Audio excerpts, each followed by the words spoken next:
Hello guys, welcome back to my channel. আমরা চলে এসেছি এখন বর্তমানে পঞ্চু ঘাট, যেটা উত্তরপাড়ায় হুগলি ডিস্ট্রিক্টের মধ্যে পড়ে।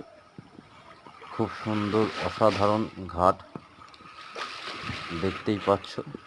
এখানে সাইডে বসার জায়গা আছে। বিকেলবেলায় এখানে হাওয়া খেতে আসাতে খুব দারুণ লাগে। আর এখন সকালবেলা 7টা সাড়ে 7টা বাজে। দেখতেই পাচ্ছ জোয়ারের ঢেউ খেলছে গঙ্গায়। এক অপূর্ব মনোরম পরিবেশ। এটা পঞ্চু ঘাট। সামনে একটা মন্দির আছে ঘাটের উপরে।